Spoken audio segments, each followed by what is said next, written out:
पहला क्वेश्चन ये पूछना चाहती हूँ कि आजकल की जो स्टूडेंट की लाइफ चल रही है उसके अकॉर्डिंग उनको फोकस करने में भी बहुत प्रॉब्लम होती है और बहुत इजीली डिस्ट्रैक्ट हो जाते हैं।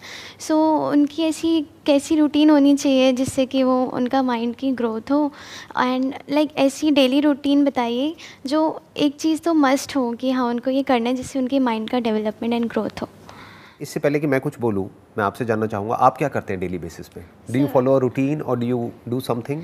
यस सर, मैं लाइक सुबह जल्दी उठ के एंड थोड़ा एक्सरसाइज एंड उसके बाद फिर अर्ली मॉर्निंग मतलब थोड़ा साफ़ सफाई भी करती हूँ। और क्या करते हो? घर की सफाई। अच्छा, घर की सफाई करते हो। अपने घर की, किसी और के? अपने घर की। अपने घर की, ओके। एंड फिर उसके बाद पूजा करती हूँ एंड फिर बाकी सारे काम करती हूँ। और रात को सोने से पहले कुछ रूटीन है जिसको आप रात को follow सोने करते से हो? पहले आपकी वो वीडियो देखती हूँ नाइट वाली, अफर्मेशंस वाली। अफर्मेशंस वाली? हाँ जी। मॉर्निंग वाली नहीं देखते? मॉर्निंग वाली भी देखते हो? अच्छा, ठीक है। तो सबसे इम्पोर्टेंट क्या है एक स्टूडेंट के लिए, या सिर्फ स्टूडेंट के लिए नहीं, कोई भी पर्सन हो, किसी भी एज ग्रुप का हो, उसके लिए सबसे इंपॉर्टेंट क्या है जो डेली बेसिस पे उसको करना चाहिए? आइडियली एक जर्नल मेंटेन करनी चाहिए, यानी कि एक डायरी जिसमें कि डेली बेसिस पे दिन के एंड में आज क्या क्या हुआ, उसमें से जो मान लो सबसे बड़ी अचीवमेंट थी, कुछ ना कुछ तो अचीव किया होगा ना दिन में। Yes. दिन में कुछ अच्छा भी हुआ होगा, कुछ बुरा भी हुआ होगा। तो दिन में जो सबसे अच्छा हुआ उसके बारे में डिटेल में लिखो। इससे क्या है, सोने से पहले आप एक ग्रैटिट्यूड वाले जोन में चले जाओगे। And gratitude is the centre point of all virtues in life. जिसके अंदर ग्रैटिट्यूड नहीं है उसके अंदर पेशेंस नहीं है, उसके अंदर खुशी की बातें हम कर सकते हैं लेकिन एक्चुअल में खुशी, कंटेंटमेंट, पीस, ये सब चीज़ें हो ही नहीं सकती बिना ग्रैटिट्यूड के। तो सोने से पहले उस डायरी में ये लिखना है कि आज सबसे अच्छा क्या हुआ। मिनिमम एक, maximum could be depending upon कि भाई आपकी लाइफ कितनी अच्छी है, कि अगर आप 2-3 चीज़ें भी लिख सकते हो तो बहुत बढ़िया है, बट एक तो लिखनी है डेली बेसिस पे रात को सोने से पहले। प्लस उसके साथ साथ में उस डायरी में या अलग से किसी पेपर में सबसे इंपॉर्टेंट आपको क्या अचीव करना है अगले दिन में, उसको भी प्रायोरिटाइज कर लो। जैसे हो सकता है आपको 3 काम करने हैं जी, उसमें भी आप प्रायोरिटाइज कर लो कि सबसे इंपॉर्टेंट ये है, फिर सेकंड प्रायोरिटी पे ये है, थर्ड प्रायोरिटी पे ये है। एंड कहा जाता है eat the frog first.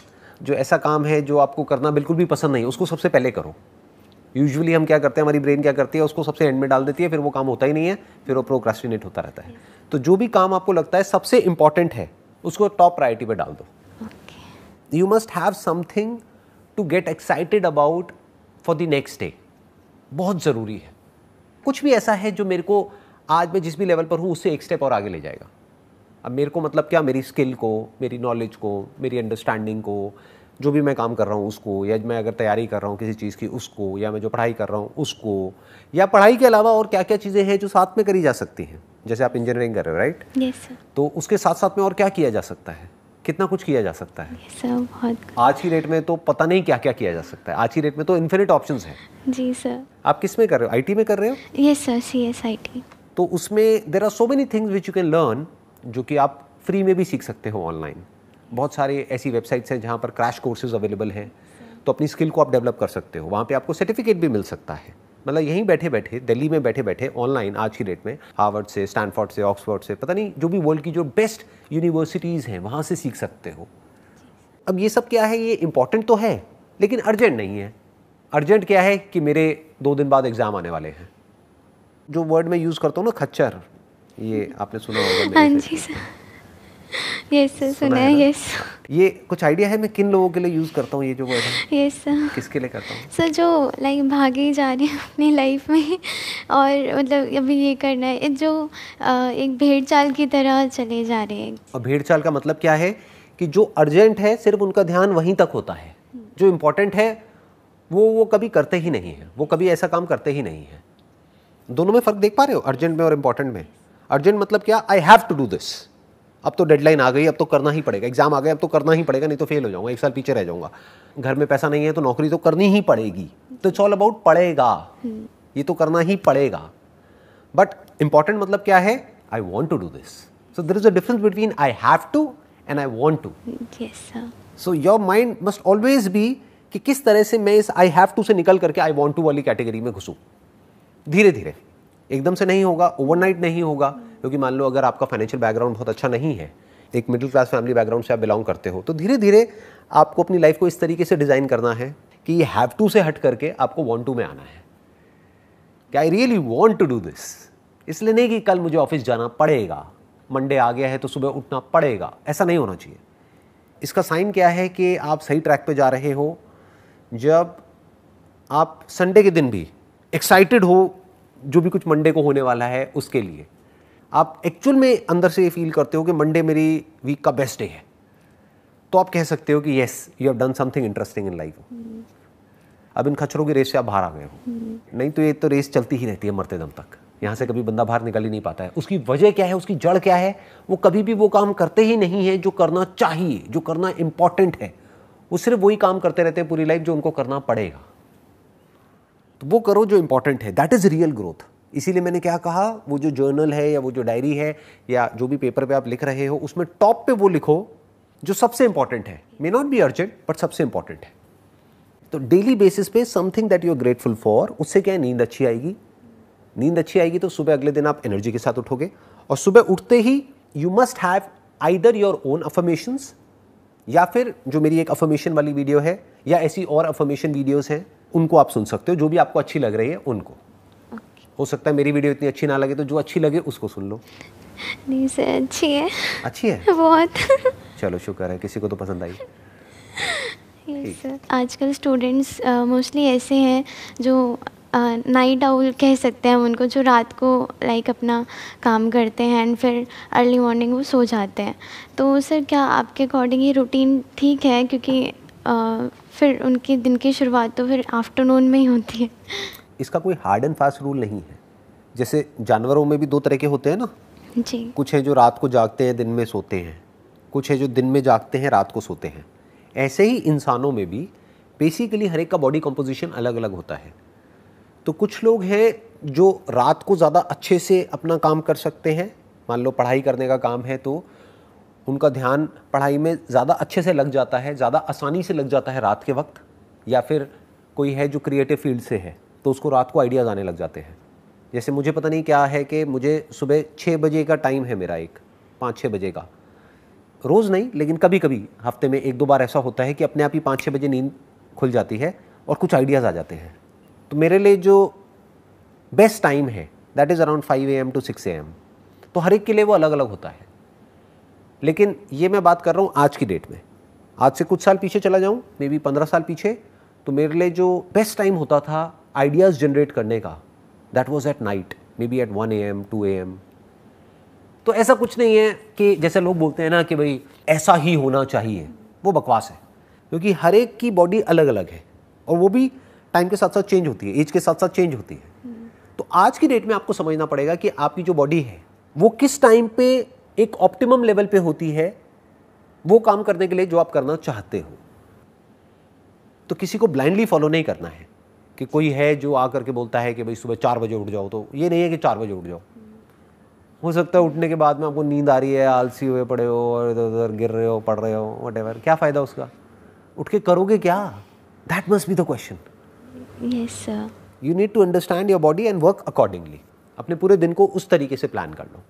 Sir next question ये है कि लाइक हम आजकल बहुत ज़्यादा जंक फूड का इंटेक करने लगते हैं एंड हमें पता होता है कि हम रिफ़ाइंड फूड खा रहे हैं और सब कुछ कर रहे हैं। इवन फैमिली में भी रिफ़ाइंड शुगर का यूज़ किया जाता है लाइक चाय वगैरह में। सो सर इस चीज़ को और अगर खा लो ना तो फिर उसके बाद रिग्रेट होने लगता है कि हाँ आज ये खा लिया। तो सर क्या वो फीलिंग ठीक है या नहीं? रिग्रेट तो होना ही चाहिए, क्योंकि अगर आपको पता है कि रिफाइंड शुगर नहीं खानी चाहिए, क्योंकि उसको बोलते हैं सिंपल कार्ब्स, वो एकदम से हमारी इंसुलिन को स्पाइक करती है और फिर एकदम से गिरा देती है। तो एनर्जी एकदम से बढ़ती है, एकदम से गिर जाती है। फिर जब गिर जाती है फिर वापस से हमको शुगर चाहिए। तो एक लूप बन जाता है। That is not good for your body, that is not good for your mind. तो अगर आपको ये बात पता है फिर भी आप गलत काम कर रहे हो और आपके अंदर रिग्रेट आ रहा है, तो रिग्रेट अच्छा है ना। बिल्कुल ऐसा है, कोई फॉर एग्जांपल ड्रग्स ले रहा है और उसके अंदर रिग्रेट आ रहा है, यार मैंने ड्रग्स क्यों ली, तो वो रिग्रेट आना चाहिए। जिसके अंदर नहीं आएगा वो तो रोज़ शुरू हो जाएगा।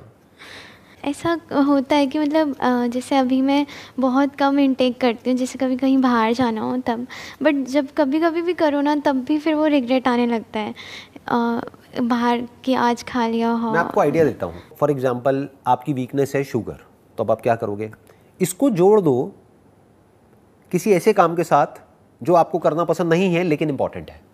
ओके। फॉर एग्जाम्पल आपको एक्सरसाइज करना पसंद नहीं है, तो इसको जोड़ दो एक्सरसाइज के साथ कि अगर मुझे शुगर खानी है इतनी कैलोरीज, तो उसकी एक बेसिक सी कैलकुलेशन होती है कि मान लो अगर आपने 15 ग्राम शुगर खाई तो इंटू 4 कर दो, 60 कैलोरीज हो गई। तो अगर 60 कैलोरीज मुझे शुगर खानी है तो मैं पहले 120 कैलोरीज बर्न करूंगी, फिर 60 कैलोरीज खाऊंगी, तो कोई दिक्कत नहीं है, वहां पे रिग्रेट नहीं होना चाहिए।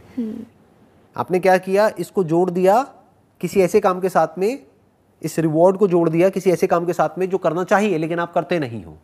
तो इस तरह से अपनी लाइफ को मैनेज कर सकते हो। सर एक और पूछ लूँ? अभी भी रह गया है? कौन सा क्वेश्चन है बताइए। सर ऐसा होता है कि लाइक जैसे जैसे हम टाइम के साथ साथ बड़े होते जाते हैं तो बिहेवियर चेंजेस बहुत सारे आते हैं। तो अगर हमें फिर खुद भी डर लगने लग जाता है कि अगर हमें लाइक जैसे मैं अपना ही एग्जांपल लूँ तो मुझे गुस्सा नहीं आता था पहले, बट अब धीरे धीरे थोड़ा सा आने लगा। सो मुझे डर लगता है कि मैं किसी को हर्ट ना कर दूँ इसकी वजह से। सो उस चीज़ का इमोशनल बैलेंस कैसे रखें? आपकी आवाज से तो नहीं लग रहा कि आपको गुस्सा आता है। मतलब ऐसे नहीं आता। जब आप गुस्सा करते हो तो सामने वाले हंसते हैं या सीरियसली उनको बुरा लगता है? गुस्से में मुझे रोना आ जाता है। अच्छा, तो आपका गुस्सा थोड़ा अलग टाइप का है। आई एम सॉरी, मुझे हंसी आ रही है। आप गुस्सा करोगे कैसे, पहले मेरे को करके दिखाओ एक बार, आप कैसे करोगे गुस्सा? सर अभी नहीं आएगा। जैसे मान लो किसी ने आपसे कुछ उल्टा बोल दिया, आप यहाँ से जा रहे हो, अपने घर जा रहे हो और किसी ने कुछ बोल दिया आपको, आप कैसे गुस्सा करोगे?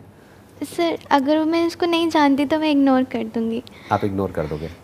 बट हाँ, अगर अब्यूसिव हो रहा है कोई तो मैं बोलूँगी कि। कैसे बोलोगे? उनको बोलूँगी कि प्लीज़ आप ऐसे मत बोलिए। ये आप गुस्सा कर रहे हो? सर और अगर जैसे अभी मेरी लाइक प्लीज आप ऐसे मत बोलिए, ऐसे मत बोलिए, उसके बाद भी अगर वो बोलता है या बोलती है व्हाटएवर, तो सर थोड़ा अगर चिल्लाना हुआ तो चिल्ला दूँगी। कैसे कैसे सर मैं बोल दूँगी कि मैं आपसे आराम से बात करूँ तो आप भी आराम से बात कीजिए। अब थोड़ा थोड़ा गुस्सा मुझे नजर आ रहा है। अब थोड़ा नजर आया, ठीक है, तो है इसका मतलब आपके अंदर गुस्सा है। कुछ भी बुरा नहीं होता है लाइफ में, ये समझना ज़रूरी है। जैसे लोग होते हैं ना, वो बोलते हैं मेरे को पॉजिटिव थॉट्स आने चाहिए, नेगेटिव नहीं आने चाहिए। ये बेवकूफ़ी की निशानी है। पॉजिटिव और नेगेटिव क्या होता है, ये तो हम ही ठप्पा लगा रहे हैं ना, हम लेबल लगा रहे हैं, ये पॉजिटिव है ये नेगेटिव है। आपके ऊपर है आप उसको क्या मीनिंग दे रहे हैं। क्या है आपका पास्ट, कुछ एक्सपीरियंसेस हैं जो आपके साथ में हुए हैं, वो एक्सपीरियंसेस अपने आप में ना अच्छे होते हैं ना बुरे होते हैं, उसको आप मीनिंग दे देते हैं अपने माइंड में। उस मीनिंग के बेस पे आपकी आइडेंटिटी बनती है, उस आइडेंटिटी के अकॉर्डिंग थॉट्स और फीलिंग्स और इमोशंस जनरेट होते हैं। फॉर एग्जाम्पल इस तरह के नेगेटिव इमोशंस आ रहे हैं, नेगेटिव फीलिंग्स आ रही हैं, तो नहीं आनी चाहिए। उन सब की अपनी एक जगह है। Those are like sign post. Sign post का मतलब समझते हैं आप? साइन पोस्ट समझते हैं क्या होता है? नहीं। जैसे रोड पे जाते हैं तो एक साइन पोस्ट नहीं आता है yes. कि ये जगह अब इतने किलोमीटर दूर है यहाँ से। For example you are feeling sad, you are feeling depressed, तो वो बुरा नहीं है, that is like a sign post कि आप कहीं कुछ गलत कर रहे हैं, समझ जाओ, नहीं तो वो चीज़ बढ़ने लग जाएगी। फॉर एग्जाम्पल आपका मूड बेवजह ही बहुत ख़राब रहने लग गया है, तो वो बुरा नहीं है। लोग क्या करते हैं, उसको इग्नोर करते हैं, डिनायल मोड में चले जाते हैं। लोग ऐसे शो करते हैं नहीं कुछ हुआ ही नहीं है। देखना, ध्यान से समझना, दोनों में फ़र्क समझना। एक है डिनायल मोड कि आप उसको पुश करने की कोशिश कर रहे हैं, आप उसको ऐसे शो कर रहे हैं अपने आप को औरों के सामने कि नहीं मेरी लाइफ में तो कोई प्रॉब्लम है ही नहीं, बाहर से हंस रहे हैं लेकिन अंदर से परेशान है। ये हो गया डिनायल मोड कि आपकी लाइफ में कोई प्रॉब्लम है, बट उस प्रॉब्लम को सॉल्व करने की बजाय, उस प्रॉब्लम को फेस करने की बजाय आप एक डिनायल मोड में हो। आप अपने आप से झूठ बोल रहे हो, आप अपने आप को कह रहे हो नहीं नहीं मेरी लाइफ में कोई प्रॉब्लम नहीं है, जबकि एक्चुअल में है, तो आप उस प्रॉब्लम से भाग रहे हो। दूसरे तरह के लोग कौन होते हैं, जो उस प्रॉब्लम के अंदर ही इंडल्ज हो जाते हैं कि मेरी लाइफ में ये है वो है वो है वो है वो है। दोनों में कोई फर्क नहीं है, दोनों ही जाकर के उस प्रॉब्लम में फंस जाते हैं। मैं क्या कह रहा हूं, ध्यान से समझना। अगर कोई भी उल्टे थॉट्स आ रहे हैं जो रेपिटेटिव है, कभी कभी आया गया कोई फर्क नहीं पड़ता, बट जो रेपिटेटिव है, एक तरह का एक पैटर्न बन रहा है, एक तरह की एक साइकिल बन रही है and you are not feeling good about those thoughts and feelings and emotions, तो इमीडिएटली देखो कि वो किस तरफ इशारा कर रहे हैं. That is basically an outcome of something that you are doing. उसका अपने आप में कोई मतलब नहीं है. फॉर एग्जाम्पल, आप बैठ करके पूरे दिन कोई न्यूज़ चैनल देखते रहो जहाँ पर उल्टी सीधी कोई भी न्यूज़ आ रही है, तो आपको अपने आप ही बुरा फील होने लग जाएगा. तो अब आपको ये नहीं करना कि मेरे को बुरा फील ना हो या मुझे बुरा फील नहीं हो रहा है. आप न्यूज़ चैनल देखे जा रहे हो, आपको बुरा फील हो रहा है, लेकिन पूरी दुनिया के सामने आप कैसे रिएक्ट कर रहे हो कि मैं बहुत खुश हूँ. खुश कैसे हो सकते हो? आपको डर लग रहा है, लेकिन बाहर से आप क्या शो कर रहे हो? नहीं, मुझे डर नहीं लग रहा है. आप एंशियस हो अंदर से, लेकिन बाहर से क्या दिखा रहे हो? नहीं, मेरे को कोई एंजाइटी नहीं है. ये हो गया डिनायल मोड. या फिर क्या है, जो न्यूज़ चैनल वाले आपको डरा रहे हैं चीख चीख करके, आप और डरते चले जा रहे हो और ये कह रहे हो कि मेरे को क्या हो रहा है, मैं इतना डर क्यों रही हूँ, ये वो. उस वक्त करना क्या है? Look at it as a sign post कि मुझे बुरा फील हो रहा है. क्यों हो रहा है? मैं क्या गलत कर रही हूँ? तो इमीडिएटली आपको आंसर मिलेगा, अच्छा ये जो बुरा फील हो रहा है वो इस वजह से हो रहा है क्योंकि मैं कुछ बुरा देख रही हूँ, बुरा सुन रही हूँ, इस वजह से हो रहा है. तो अगर मैं वो बुरा देखना बंद कर दूँ, बुरा सुनना बंद कर दूँ, कुछ अच्छा देखना शुरू कर दूँ, कुछ अच्छा सुनना शुरू कर दूँ, कुछ अच्छा सोचना शुरू कर दूँ, एक डायरी मेंटेन करूँ, उसमें लिखूँ अपने सारे के सारे थॉट्स को. इनफैक्ट ये क्लैरिटी लिख करके ज़्यादा जल्दी आएगी आपको. जब भी कभी कुछ बुरा लग रहा है ना, लिखने लग जाओ, थोड़ी देर में अपने आप ही आपको अंदर से जवाब मिल जाएगा. अच्छा, इस वजह से ऐसा हो रहा है, ये मैंने पास्ट में हुआ था, उसको गलत मीनिंग दे दिया है, उसको मैं ये भी तो मीनिंग दे सकती हूँ. तो मीनिंग चेंज करते ही एकदम से सब कुछ चेंज हो जाता है. थॉट्स, फीलिंग्स, इमोशंस ऐसे ही बदल जाते हैं एक सेकंड में. You got the difference? आपको क्लियर हुआ? Yes sir. सर, अब जैसे मुझे गुस्से में ना रोना आ जाता है, तो सब मुझे ऐसा कहते हैं कि ये वीकनेस है, तुम मतलब वीक क्यों हो रहे हो. तो रोना क्या वीकनेस में आ जाता है? नहीं, रोना तो बहुत अच्छा होता है, क्योंकि जिसको रोना आता है वो बड़ी जल्दी हल्का हो जाता है या हो जाती है. एग्जैक्टली. तो वो तो बहुत अच्छा है. हाँ, पूरे दिन आप रोते रहो तो बात अलग है. कभी कभी रोते होगे, आई थिंक. Sir yes. मतलब एवरेज क्या है, हफ्ते में नहीं 15-20 बार? महीने महीने में कभी कभी, जैसे अगर कुछ थिंग्स वर्कआउट नहीं कर रही होती, महीने में एक आध बार. हाँ, तो ठीक है, चलता है ना. आप अगर गुस्से में रो देते हो तो वो अच्छा है, क्योंकि रोना मतलब क्या, जो भी आपकी फीलिंग्स है, आपके इमोशंस है, वो रो करके बाहर निकल रहे हैं ना, बजाय कि किसी को मारने पीटने के. Yes sir. कुछ लोग हैं वो गुस्से में चीज़ें उठा करके फेंकने लग जाते हैं, मारते हैं, पीटते हैं, चीखते हैं, चिल्लाते हैं. उससे फार बेटर है रोना. रोना बुरा नहीं है, बहुत अच्छा है, बहुत हेल्दी है. देयर इज़ अ रीज़न जिसकी वजह से बच्चे बहुत रोते हैं. तो ये नेचर की इंटेलिजेंस है जो हम सबके अंदर फीडेड है, ताकि हम किसी भी चीज़ को होल्ड करके ना रखें. कोई इमोशन है, फीलिंग है, वो आया फटाफट से निकल गया. ये तो बहुत अच्छी क्वालिटी है. इसके ऊपर तो मैं किसी अलग दिन एक पूरा का पूरा सेशन आपके साथ में करूँगा, एक पॉडकास्ट करूँगा, ये समझने के लिए कि इसके पीछे की साइंस क्या है, कि जब भी गुस्सा आए रोने कैसे लग जाओ. तो ये तो बहुत बड़ी साइंस है. मतलब अगर ऐसा आ जाए तो सोचो कितना मज़ा आए. हर घर में पति पत्नी की लड़ाई हो रही है, एकदम से पति रोने लग जाए, पत्नी को वैसी तरस आ जाएगा उस पर. अरे अरे बेचारा, लड़ाई एक सेकंड में सॉल्व, खत्म. आई होप आपको जितने भी आपके क्वेश्चंस थे उन सबके आंसर्स मिल गए. यस सर, मिल गए. Wish you all the very best. Thank you. And I must say आपकी स्माइल बहुत अच्छी है. हंसते रहो, कभी कभी रोते रहो, बट हंसते रहो. Thank you sir. Wish you all the best. Thank you.